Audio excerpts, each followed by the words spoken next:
Daniel capítulo 10. Bom, antes da gente começar, eu gostaria de dizer que esse vídeo ele vai ser um pouco diferente dos anteriores, porque aqui a gente vai entrar em partes muito intensas espiritualmente. Inclusive, achei que é o livro mais intenso do livro de Daniel até agora. Então, esse vídeo não vai ser tão focado em aplicações práticas o tempo inteiro como nos outros, porque o capítulo ele está voltado para algo do mundo espiritual muito forte. Então, a gente vai precisar entender algumas coisas para a gente poder aproveitar assim, o máximo desse capítulo. Então, o capítulo 10 talvez seja um dos capítulos mais encorajadores para quem já sentiu que estava orando e o céu parece em silêncio, ou que a gente ora e o Senhor não responde, tá bom?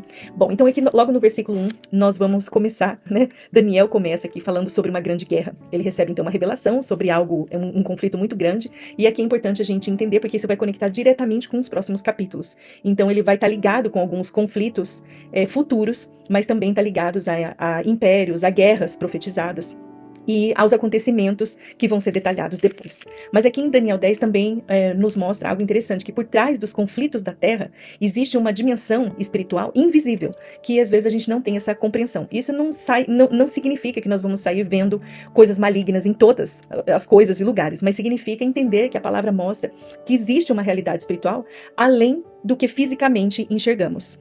E nós temos essa passagem aqui que é bem conhecida, que vai falar sobre os 21 dias, onde Daniel ele entra em consagração, e aqui é onde tem o famoso texto que muitas pessoas usam como base para o chamado jejum de Daniel.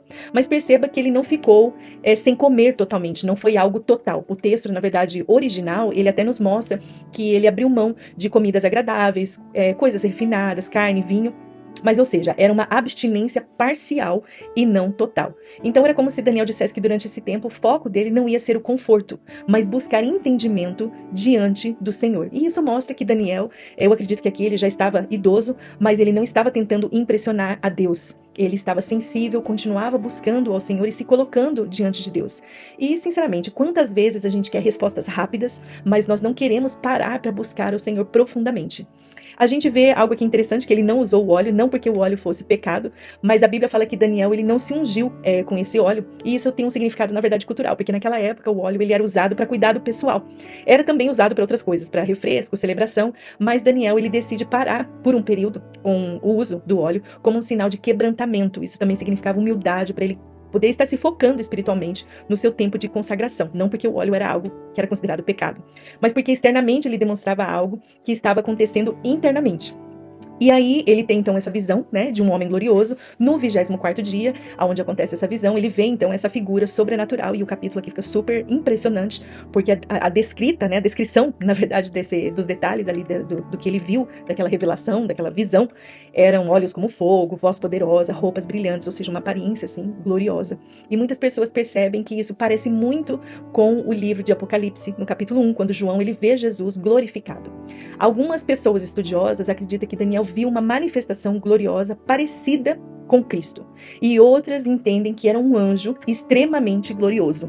E acreditam que, de repente, em algum momento aqui desse capítulo, né, ou de repente aqui na narrativa, aqui um anjo mensageiro, ele passa então a falar com Daniel, especialmente porque depois o texto fala sobre Miguel ajudando. Então, o mais importante, eu acredito que aqui não é tentar afirmar além do texto, mas perceber o peso sobrenatural desse encontro.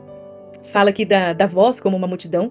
A Bíblia, na verdade, ela fala como, até essa voz da multidão, ele está aqui no finalzinho do versículo 6.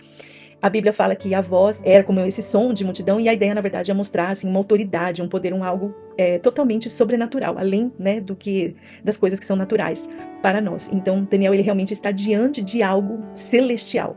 E quando isso acontece também o peso da presença, porque Daniel ele perde assim completamente as forças, e isso é muito forte, porque às vezes pensamos que na presença de Deus a gente pode de repente ir ou ficar de qualquer maneira, né? Mas eu vejo que exige uma certa reverência, porque essa presença ela acaba causando um peso, não no sentido ruim assim, mas literalmente físico mesmo, por causa da nossa limitação humana.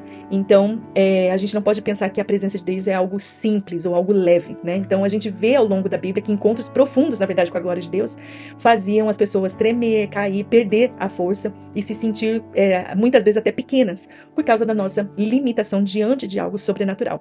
Mas Daniel ouve aqui pela segunda vez que ele é muito amado, e isso mexeu muito comigo, porque Daniel ele era conhecido no céu. Então ele não era conhecido por fama ou por posição, mas pela sua fidelidade. E outra coisa que eu achei lindo aqui, que está no versículo 12, é que o céu, ele já ouviu já desde o primeiro dia as orações de Daniel. E aqui talvez esteja uma das partes mais importantes, na verdade, desse capítulo inteiro para a gente aplicar nas nossas vidas. Porque o mensageiro diz assim, desde o primeiro dia as suas palavras foram ouvidas. E isso é muito, muito forte, porque Daniel estava se consagrando, esperando há 21 dias, e talvez ele pudesse pensar, será que Deus me ouviu? Mas o céu já tinha respondido desde o começo. E quantas vezes nós também pensamos ou fazemos isso? A gente acha que Deus não ouviu, que Deus esqueceu, que nada está acontecendo. Mas esse capítulo nos mostra e nos incentiva, né, a pensar e lembrar que o silêncio não significa a ausência de um movimento no céu, de algo acontecendo no mundo espiritual. Nós temos no versículo 13 o famoso príncipe da Pérsia. E famoso porque existem muitos estudos que acham que é uma coisa, que é outra, existem várias visões desse versículo. E a gente acaba entrando numa parte até teológica, na verdade, muito profunda aqui nesse versículo, que fala então desse mensageiro que foi resistido pelo príncipe da Pérsia. Então a maioria dos estudiosos evangélicos entendem que ele não era um príncipe humano, mas então um ser espiritual maligno ligado ao Império Persa. E eles acreditam porque existe uma batalha espiritual aqui no texto, e aí então Miguel ele aparece ajudando, e o texto ele é claramente sobrenatural. E aqui em Daniel 10 revela algo importante, que existem batalhas invisíveis acontecendo além do que a gente consegue enxergar. Então aqui ele mostra isso claramente.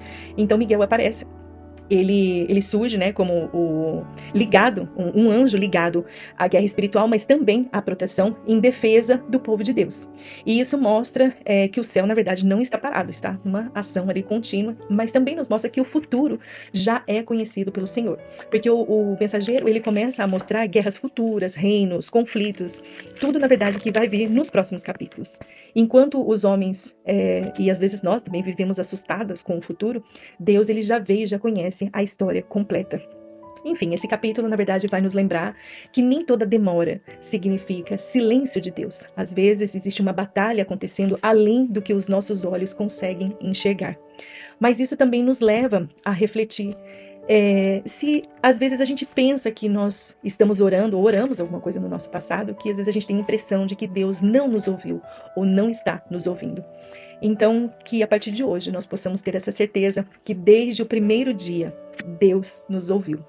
Talvez você esteja vivendo dias de silêncio, mas Daniel 10 nos lembra que o céu ele continua se movendo. Mesmo quando os nossos olhos ainda não conseguem ver, o silêncio de Deus nunca significou ausência de resposta.